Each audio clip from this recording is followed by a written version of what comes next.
Hello friends, this is Pooja and welcome to Smart Prep TET classes। इस video में हम discuss करेंगे SST previous year question paper July 2019 को।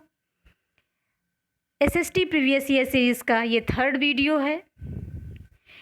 इसमें हम 20 क्वेश्चन को डिस्कस करेंगे। इससे पहले के दो वीडियोज़ में हम 20 क्वेश्चन को डिस्कस कर चुके हैं। तो चलिए इस सीरीज़ को कंटिन्यू करते हुए डिस्कशन स्टार्ट करते हैं। आज के सेशन का फर्स्ट क्वेश्चन है, निम्नलिखित कथनों में से कौन सा सामाजिक विज्ञान के बारे में सही है? कौन सा कथन है जो सामाजिक विज्ञान को सही तरीके से प्रदर्शित करता है? ए है, जानकारी का स्मरण करने से अवधारणात्मक विकास होता है। मतलब किसी चीज़ को रटा देने से कॉन्सेप्ट क्लियर हो जाता है। तो ये ऑप्शन सही नहीं है, क्योंकि किसी चीज़ को रट लेने से कॉन्सेप्ट क्लियर नहीं होता है, यानी अवधारणा का विकास नहीं होता है। तो ये ऑप्शन गलत है। बी देख लेते हैं। बी, तथ्य का स्तर सदैव निश्चित होता है, यानी मतलब जो फैक्ट होते हैं सोशल स्टडी में वो सदैव निश्चित होते हैं, यानी फिक्स होते हैं। तो ये ऑप्शन भी सही नहीं है, क्योंकि इसमें भी विभिन्न प्रकार के शोध और अनुसंधान निरंतर चलते रहते हैं, जिससे इसमें परिवर्तन होता रहता है। इसलिए ये सही नहीं है कि इसमें तथ्य का स्तर सदैव निश्चित होता है। तो इस प्रकार इसका सही आंसर हो जाएगा ऑप्शन नंबर 4, ए और बी में से कोई नहीं। नेक्स्ट क्वेश्चन देख लेते हैं। वन्य जीव संरक्षण के लिए विद्यार्थियों को संवेदनशील बनाने के लिए सर्वोत्तम अभ्यास कौन सा है? फर्स्ट, संदर्भित नीतियों और कानूनों के बारे में पठन करना। तो हमें विभिन्न प्रकार के कानून और नीतियां बच्चों को नहीं बतानी है, बल्कि उन्हें उनके परिवेश से संबंधित करके समझाना है कि वन्य जीव संरक्षण और कैसे किया जाए और विद्यार्थियों को कैसे संवेदनशील बनाया जाए वन्य जीव संरक्षण के बारे में। तो ये ऑप्शन गलत है। सेकेंड है, वन्य जीव संरक्षण पर नाटक तैयार करना। थर्ड है, विद्यालय में वन्य जीवन सप्ताह मनाना। ये भी प्रभावी हो सकता है, बट उतना नहीं है। फोर्थ है, पशु आधारित उत्पादों को न खरीदने की प्रतिज्ञा लेना। तो इसका सही आंसर होगा जो सर्वोत्तम है, कि वन्य जीव संरक्षण पर नाटक तैयार करें और उनको बच्चों द्वारा अभिनय करवाया जाए, जिससे उसमें वो पार्टिसिपेट करेंगे और उस चीज़ के प्रति संवेदनशील बनेंगे। तो इसका सही आंसर हो जाता है ऑप्शन नंबर 2, वन्य जीव संरक्षण पर नाटक तैयार करना। नेक्स्ट क्वेश्चन देख लेते हैं। खुली किताब मूल्यांकन का मुख्य उद्देश्य क्या है? ओपन बुक इवैल्यूएशन, जिसकी बात एनसीएफ में की गई है और जिसे एनसीईआरटी भी प्रमोट करता है, वो किस उद्देश्य पर आधारित है? यानी किस उद्देश्य को ध्यान में रखते हुए ओपन बुक एग्ज़ाम कराने की अवधारणा प्रतिपादित की गई थी? फर्स्ट, विद्यार्थियों पर सभी तथ्यों और विवरणों को कंठस्थ करने का भार अनुभव नहीं होगा। सेकेंड है, अध्यापकों को नए प्रश्न बनाने का दबाव नहीं होगा। तो ये ऑप्शन तो नहीं होगा, क्योंकि एनसीएफ छात्र केंद्रित है, ना कि शिक्षक केंद्रित है। इसमें बच्चे की आवश्यकताओं को प्रेफरेंस दी गई है, ना कि अध्यापकों के भार को कम करने पर बल दिया गया है। तो जो ऑप्शन अध्यापकों के काम को कम करने या अध्यापकों को सहूलियत देने की बात करता है, वो ऑप्शन बिल्कुल भी सही नहीं होगा। यानी अध्यापकों को नए प्रश्न बनाने का दबाव न रहे, इसलिए ओपन बुक इवैल्यूएशन आया। तो ये ऑप्शन सही नहीं है। थर्ड है, विद्यार्थियों को अतिरिक्त पुस्तकों को पढ़ने की आवश्यकता नहीं रहेगी। ये भी ऑप्शन लॉजिकल नहीं है। फोर्थ, विद्यार्थी उत्तर ठीक पाठ्य पुस्तक के अनुसार कर सकते हैं। तो बिल्कुल भी कॉपी कराने पे जोर नहीं देना कि बच्चे वही रटें और एग्ज़ाम में एज इट इज़ लिख दें, बल्कि मेन फोकस इस बात पर होता है कि बच्चे उत्तर अपने शब्दों में लिखें। तो इस प्रकार ये ऑप्शन भी ठीक नहीं है। इसका सही आंसर होगा कि विद्यार्थियों को सभी तथ्य और विवरण कंठस्थ ना करना पड़े, क्योंकि हमने पीछे भी जाना कि एनसीएफ रोट लर्निंग पर बिल्कुल भी जोर नहीं देता, यानी रोट लर्निंग को प्रमोट नहीं करता है। स्मरण कराने पर जोर न देकर कॉन्सेप्ट बिल्डिंग पे जोर होता है, अवधारणा बनाने पे जोर होता है, समझ विकसित करने पे जोर होता है। नेक्स्ट क्वेश्चन देख लेते हैं। क्षेत्रीय संस्कृतियों का निर्माण विषय के शिक्षण के पश्चात समापन स्वरूप कौन कौन से कार्य सर्वाधिक उचित रहेंगे। यानी क्षेत्रीय संस्कृति निर्माण विषय में शिक्षण के पश्चात कौन कौन से कार्य शिक्षक करें तो वो उचित रहेंगे। ए, छोटे समूह की परियोजनाएं, बिल्कुल ठीक है। बी, विशेषज्ञ द्वारा नृत्य प्रस्तुति, तो ये ऑप्शन सही नहीं है क्योंकि हमें किसी डांस एक्सपर्ट को बुलवाकर डांस परफॉर्मेंस नहीं करवानी है। सी है, प्रश्नोत्तरी प्रतियोगिता यानी क्वेश्चनर कंपटीशन करवा दिया जाए, ये ऑप्शन भी सही है। समुचित चित्र यानी कोलाज बनाने का कंपटीशन करवा दिया जाए, ये भी सही है। तो इस प्रकार इसका सही आंसर होगा ए, सी और D, option number 3। Next question देख लेते हैं। कल्पना क्वेश्चन के अकॉर्डिंग बच्चों को कहा जाता है कि आप कल्पना कीजिए कि एक साम्राज्य है जो कि आपको अपने पूर्वजों से मिला है और आप ऐसा क्या करेंगे जिससे आप उस साम्राज्य को संपन्न बनाएंगे और उसे स्थायी रखेंगे। इस प्रकार का क्वेश्चन करके अध्यापक बच्चों की कौन सी क्षमता को जांचना चाहता है, यानी कौन सी कुशलता को जांचना चाहता है। फर्स्ट, अनुभवों की तुलना। सेकंड है विश्लेषण की क्षमता। थर्ड है परिस्थितियों का अनुमान एवं निष्कर्ष। फोर्थ है तर्क की क्षमता। तो यहाँ पे अनुभवों की बात नहीं की जा रही है क्योंकि और विश्लेषण की बात भी नहीं की जा रही क्योंकि यहाँ पे किसी घटना को एनालाइज नहीं करना है। फोर्थ, तर्क। तो इसका सही आंसर होगा परिस्थितियों का अनुमान और निष्कर्ष, यानी बच्चा कल्पना करेगा कि उस समय परिस्थिति कैसी रहेगी और परिस्थिति के अकॉर्डिंग वह कौन से निर्णय लेगा। तो ये बच्चे की परिस्थितियों की अनुमान और निष्कर्ष का जो कौशल है उसे जांचने पर बल दिया गया है यहाँ पे। नेक्स्ट क्वेश्चन देख लेते हैं। आदिवासी विषयक परिचय कराने के लिए सर्वोत्तम सम्मानजनक नीति होगी। फर्स्ट, उन्हें संपन्न और शक्तिशाली वनवासी के रूप में चित्रित करना। उन्हें रंगीन वेशभूषा को प्रदर्शित करना। ये ऑप्शन नहीं होगा क्योंकि ये एक प्रकार का स्टेरियोटाइप है कि जो आदिवासी हैं वो रंगीन वेशभूषा पहने रहेंगे, पंख वगैरह जो लगाए रहते हैं वो लगाए रहते हैं। तो ये ऑप्शन सही नहीं है क्योंकि सभी की वेशभूषा ऐसी नहीं होती है। ऑप्शन थर्ड है जनजातीय गानों और नृत्यों को पर्दे पर दिखाना। फोर्थ है उनके आदिम और देहाती भूतकाल पर चर्चा करना। ये ऑप्शन भी सही नहीं है। इसका सही आंसर होगा उन्हें संपन्न और शक्तिशाली वनवासी के रूप में दिखाना, यानी उन्हें इस प्रकार दिखाना कि वे वन के वासी हैं, यानी उनका वो आवास है, न कि उन्हें हीनता की दृष्टि से दिखाना कि वो वन में रहते हैं तो वो निम्न कोटि के हैं या निम्न किस्म के हैं। उनका भी वो एक निवास स्थान है और उनकी भी उतनी ही इम्पोर्टेंट है जितनी अन्य की है। नेक्स्ट क्वेश्चन देख लेते हैं। जब विवादास्पद मामलों को सामाजिक विज्ञान की कक्षा में पढ़ा रहे हैं, आपको मुकाबला करने से पूरी तरह बचना चाहिए।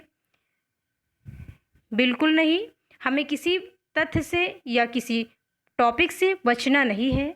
सेकंड है समय समय पर उन्हें उठाना चाहिए और संक्षिप्त चर्चा करनी चाहिए। सही योजना के साथ सम्मानजनक पहल करनी चाहिए। फोर्थ है विद्यार्थियों की पृष्ठभूमि को ध्यान में रखते हुए केवल ठेस ना पहुंचाने वाले पहलुओं पर चर्चा करनी चाहिए। तो ये बिल्कुल भी नहीं करना कि जो पहलू किसी की भावना को ठेस ना पहुंचाए उन पे चर्चा कर ली जाए और जो किसी की भावना को लगता है कि किसी की भावना को ठेस पहुंचाएंगे उस पे चर्चा ना की जाए। तो ऐसा बिल्कुल नहीं है। इसका सही आंसर होगा कि सही योजना के साथ सम्मानजनक चर्चा की पहल करनी चाहिए। हमें प्रत्येक पहलू पर चर्चा करनी चाहिए। केवल ये ध्यान रखना चाहिए कि वो किसी की भावना को ठेस ना पहुंचाए, मतलब सम्मानजनक तरीके से चर्चा करनी चाहिए, बायसनेस के साथ नहीं। नेक्स्ट क्वेश्चन है सामाजिक और राजनीतिक जीवन अध्यापन का केंद्र बिंदु होना चाहिए। मतलब सामाजिक और राजनीतिक विज्ञान का जो केंद्र बिंदु है कि सामाजिक और राजनीतिक विज्ञान में किस चीज़ का अध्ययन किया जाए, वो क्या होना चाहिए। ए, राजनीतिक संस्थानों का अध्ययन, बिल्कुल ठीक है। बी, मूलभूत सिद्धांतों का अध्ययन, ये ऑप्शन भी ठीक है। तो इस प्रकार इसका सही आंसर होगा ए और बी दोनों, यानी हमें दोनों को केंद्र बिंदु में रखना चाहिए। सिद्धांतों का भी अध्ययन करना चाहिए और संस्थाओं का भी। नेक्स्ट क्वेश्चन है, विद्यार्थियों के साथ एक छोटे समूह में योजना बनाते समय निम्नलिखित में से किस पर अधिक बल होना चाहिए। ए, एक चुनौतीपूर्ण कार्य योजना, ठीक है। बी, विद्यार्थियों को साथ काम करना सिखाना, ये ऑप्शन भी ठीक है। सामूहिक योजना बन रही है, समूह में योजना बन रही है तो साथ काम करना सिखाया जाएगा। सी, समूहों का विचार पूर्वक चयन करना, यानी विचार करके समूह का चयन करना, ये ऑप्शन भी ठीक है। कार्य की पूर्ति करना, यानी कार्य को पूर्ण करने पर बल देना। तो हमें केवल कार्य को पूर्ण करने पर बल ना देकर बच्चों की समझ को विकसित करने पर बल देना है कि वो किस प्रकार अच्छी तरह समूह में सीख सकें, इस पे बल देना। उनमें सामूहिकता, सामाजिकता की भावना आए, समूह के प्रति सामूहिकता की भावना आए, इस पे बल देना है, न कि कार्य को पूरा कराने पर केवल जोर देना है। उनकी समझ विकसित करने पर मेन फोकस करना है। नेक्स्ट क्वेश्चन देख लेते हैं, सामाजिक विज्ञान के अध्ययन के संदर्भ में निम्नलिखित में से कौन सा कथन सही है। ए, समस्याओं के क्रमबद्ध विश्लेषण करने में मदद करता है, ये ऑप्शन सही है क्योंकि सामाजिक विज्ञान जो है समस्याओं का विश्लेषण करने में मदद करता है। बी है, विद्यार्थी बड़े होंगे और अपने आप जानकारी ढूंढ लेंगे, ये ऑप्शन किसी भी तरीके से लॉजिकल नहीं है कि जब बच्चे विद्यार्थी जो कक्षा में पढ़ रहे हैं वो बड़े हो जाएंगे तो अपने आप आंसर ढूंढ लेंगे, अपने आप जानकारी ढूंढ लेंगे, तो फिर स्कूल क्यों आए हैं वो। सी है, समझने की अपेक्षा विषय की विस्तृत जानकारी पर बल देना चाहिए, तो ये ऑप्शन भी सही नहीं है क्योंकि एनसीएफ के अकॉर्डिंग इन्फॉर्मेशन नॉलेज नहीं है, यानी सूचना को ज्ञान मानने से बचा जाए। हमें बच्चे को बहुत सारी सूचना देने के बजाय उसके कॉन्सेप्ट को क्लियर करना है, उसमें समझ विकसित करनी है, ना कि उसे बहुत सारी इन्फॉर्मेशन दे देनी है और उसे रटा देना है। डी ऑप्शन है, दी गई जानकारी के साथ संवेदनशीलता और जिज्ञासा पैदा करना है, तो ये ऑप्शन बिल्कुल ठीक है क्योंकि सामाजिक विज्ञान में जो तथ्य प्रदर्शित किए जाते हैं उनके द्वारा बच्चों में जिज्ञासा पैदा की जाती है और उन्हें अपने आसपास के परिवेश और अपने समाज के प्रति संवेदनशील बनाया जाता है। तो इस प्रकार इसका सही आंसर होगा ए और डी, सेकेंड ऑप्शन इसका सही होगा। नेक्स्ट क्वेश्चन है, निम्नलिखित में से किसके लेखन को प्राथमिक स्रोत के रूप में नहीं माना जा सकता। मुजफ्फर आलम, बी है अबुल फजल, थर्ड है राज सुंदरी देवी, फोर्थ है जियाउद्दीन बरनी। तो इसका सही आंसर होगा मुजफ्फर आलम क्योंकि बाकी अन्य हिस्टेरियन हैं और उन्होंने प्राथमिक रूप से अपनी पुस्तकें लिखी हैं, किसी अन्य स्रोत से लेकर नहीं, इसलिए उनके पुस्तकों को प्राथमिक स्रोत माना जाएगा, उनके लेखन को प्राथमिक स्रोत माना जाएगा। तो इसका सही आंसर होगा मुजफ्फर आलम। प्रयुक्त करना गलत होगा, मतलब कौन सा स्रोत है जिसे आपको प्रयोग करना नहीं चाहिए, यानी फर्स्ट उसे नहीं प्रयोग करना चाहिए बल्कि अन्य को प्रयोग करना चाहिए। फर्स्ट है गुफा चित्रकारी, सेकंड है लघु चित्रकारी, थर्ड है शिलालेख, फोर्थ है हस्तलिपियाँ। तो गुफा चित्र की बात करें तो इसे प्रयोग करना गलत नहीं होगा क्योंकि बच्चे चित्रों के प्रति आकर्षक होते हैं, उसे जानने के प्रति उनमें जिज्ञासा पैदा होती है।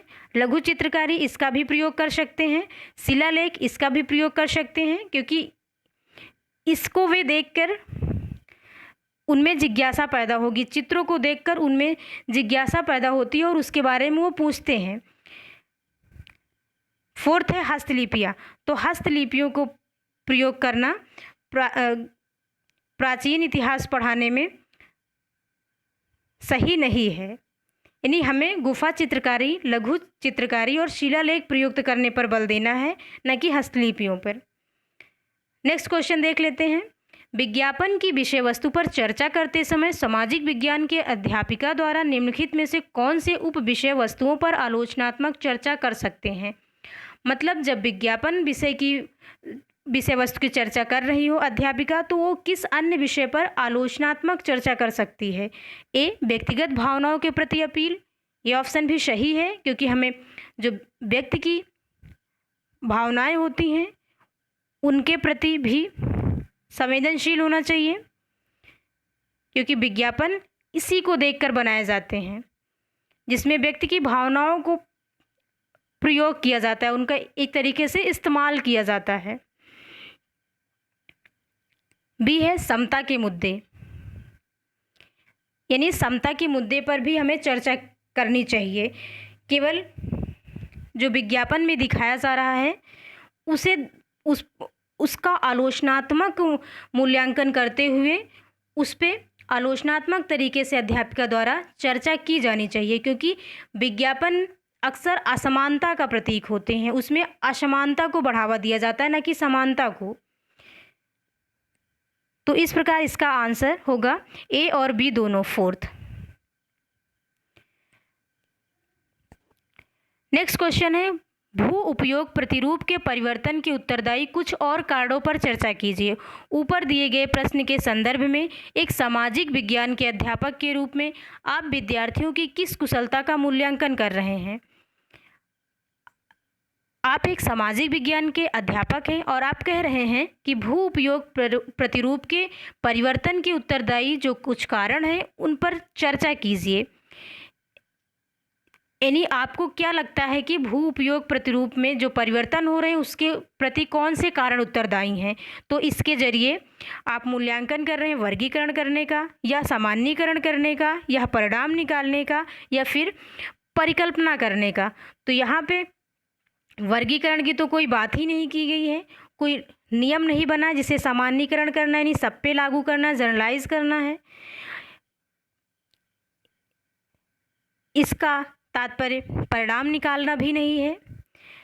इसमें परिकल्पना करने के कौशल का मूल्यांकन हो रहा है, यानी जो हाइपोथेटिकल एबिलिटी है स्टूडेंट की वो चेक करने का प्रयास किया जा रहा है। इसमें परिकल्पनात्मक कुशलता का मूल्यांकन किया जा रहा है। नेक्स्ट क्वेश्चन देख लेते हैं, प्राकृतिक वनस्पति और वन्य जीव की विषय वस्तु से छात्रों को परिचित कराने के लिए सर्वोत्तम शैक्षणिक विधि क्या होगी। यानी हमें प्राकृतिक वनस्पति और वन्य जीव के विषय वस्तु से छात्रों को परिचित कराना है, तो इसकी सर्वोत्तम शैक्षणिक विधि क्या होगी। जब हम सीटेट की बात करें तो ये पूरी तरीके से बाल केंद्रित है और बच्चे को प्राथमिकता देता है, और करके सीखने पे आसपास के वातावरण, आसपास के परिवेश से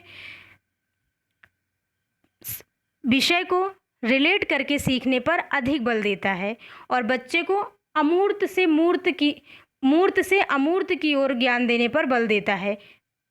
मतलब हमें बच्चे की समझ को कोई वस्तु को दिखाकर विकसित करनी चाहिए, ना कि उसे केवल कहानियाँ सुना के या फिर केवल नियम समझा के उसकी समझ को विकसित करना है। तो इसका सही आंसर देख लेते हैं, विषय पर डॉक्यूमेंट्री फिल्म दिखाना।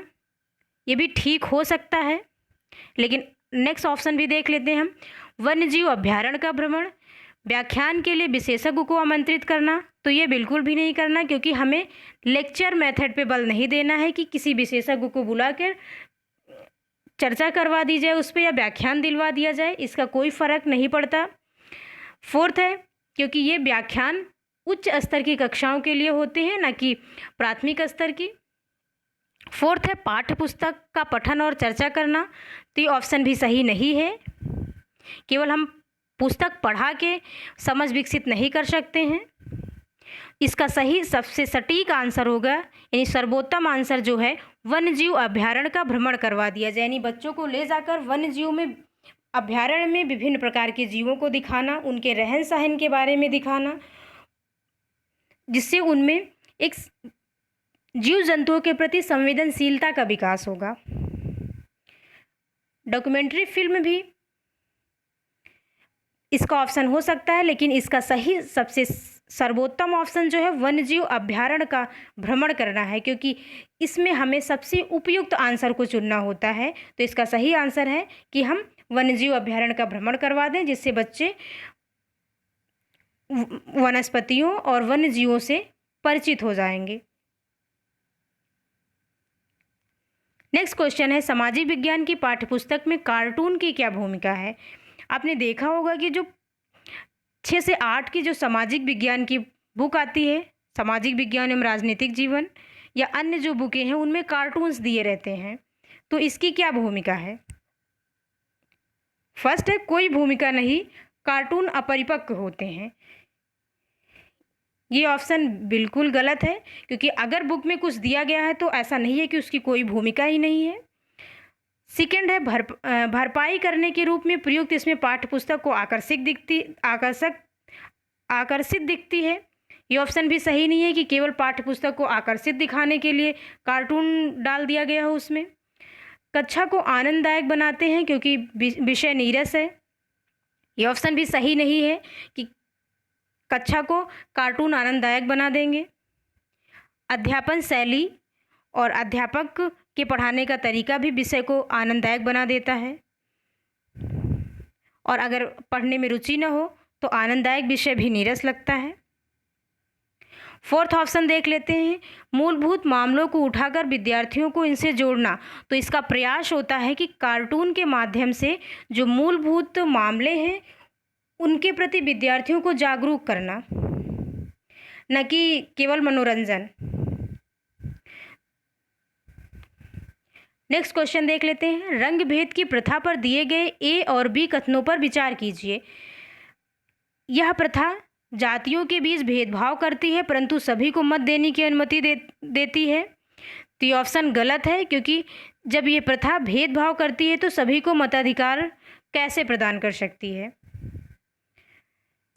बी देख लेते हैं, यह प्रथा जातियों को एक दूसरे से मिलने से रोकती है परंतु सभी को समान रूप से सार्वजनिक सुविधाएं प्रदान करती है। ऑप्शन भी गलत है, क्योंकि ये सभी रंग भेद की जो प्रथा है वो सभी को समान रूप से सुविधाएं प्रदान करने पर बल नहीं देती है। इन्हें सार्वजनिक स्थानों को प्रयोग करने से भी प्रतिबंधित रखा जाता है। तो इस प्रकार इसका सही आंसर होगा ए और बी दोनों गलत है, यानी फोर्थ ऑप्शन सही होगा। नेक्स्ट क्वेश्चन देख लेते हैं, निम्नलिखित में से कौन ग्राम पंचायत में चुन कर आते हैं और कार्य संभालते हैं। मतलब इसमें कौन से वो सदस्य हैं जो ग्राम पंचायत से चुन कर आते हैं। फर्स्ट है सरपंच, बिल्कुल ठीक है, क्योंकि सरपंच ग्राम पंचायत से चुन कर आते हैं। वार्ड के सदस्य, ये ऑप्शन भी ठीक है।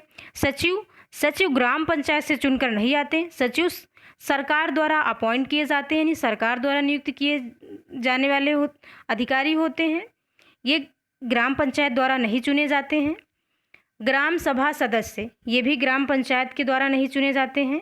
तो इस प्रकार इसका सही आंसर होगा ए और बी, यानी जो सरपंच और वार्ड के सदस्य ग्राम पंचायत से चुनकर आते हैं। नेक्स्ट क्वेश्चन है, निम्नलिखित कार्यों में पटवारी लेखपाल का उत्तरदायित्व कौन सा है। मतलब जो पटवारी या जिन्हें हम लेखपाल भी कहते हैं उनका कौन सा कार्य होता है। सामूहिक संपत्ति का निर्माण और रख रखाव, ये ऑप्शन सही नहीं है। भूमि विकास के लिए रोजगार योजनाओं को लागू करना, ये ऑप्शन भी लेखपाल का कार्य नहीं है। शिकायतों की जांच पड़ताल के द्वारा भूमि संबंधी विवाद को रोकना, ये ऑप्शन भी सही नहीं है, क्योंकि भूमि संबंधी विवाद का निपटारा लेखपाल का काम नहीं है। भूमि मापन और आलेखों को सुरक्षित रखना, तो इसका सही आंसर है ऑप्शन नंबर फोर्थ, भूमि मापन और आलेखों को सुरक्षित रखना, यानी भूमि का मापन करना और जो उससे रिलेटेड डॉक्यूमेंट है उनको सुरक्षित रखना, ये लेखपाल का काम होता है। और लेखपाल के कार्यों की निगरानी कौन करता है, तो तहसीलदार करता है। नेक्स्ट क्वेश्चन है, निम्नलिखित कथनों में से कौन सा कथन स्थानीय प्रशासन के कार्य के संदर्भ में सही है। मतलब कौन सा कथन है इसमें जो स्थानीय शहरी प्रशासन के संबंध में सही है। तो जब हम स्थानीय शहरी प्रशासन की बात करते हैं तो इसका तात्पर्य होता है नगर पंचायत, नगर पालिका और नगर निगम। स्थानीय शहरी प्रशासन की स्थापना जो है 74वें संविधान संशोधन द्वारा की गई थी, यानी इसकी शुरुआत 74वें संविधान संशोधन द्वारा की गई थी। और ग्रामीण स्थानीय प्रशासन की शुरुआत 73वें संविधान संशोधन द्वारा की गई थी। तो देख लेते हैं इसमें कौन सा सही ऑप्शन है। नगर निगम का आयुक्त वर्ष का बजट बनाता है और निर्णय लेता है, बिल्कुल नहीं। वार्ड के परिषदों द्वारा आयुक्त चुना जाता है और उसे रिपोर्ट देते हैं, ये ऑप्शन भी सही नहीं है। शासन के मामलों को हल करने के लिए वार्ड पार्षदों की समितियां बनती हैं। वार्ड परिषदों का सरपंच मुखिया होता है, ये ऑप्शन भी सही नहीं है। इसका सही आंसर है कि शासन के मामलों को, यानी वहाँ से रिलेटेड जो मुद्दे होते हैं उनको सुलझाने के लिए वार्ड पार्षदों को मिलाकर समितियां बनाई जाती हैं। तो इस प्रकार इसका सही आंसर ऑप्शन नंबर 3 होगा। तो आज के वीडियो में बस इतना ही गाइस। Thanks for watching. अगर आपको ये वीडियो पसंद आया हो तो लाइक करें, शेयर करें, और अगर आपने अभी तक चैनल को सब्सक्राइब ना किया हो तो सब्सक्राइब कर लें ताकि न्यू वीडियो का नोटिफिकेशन आप तक आसानी से पहुंच सके। Thank you.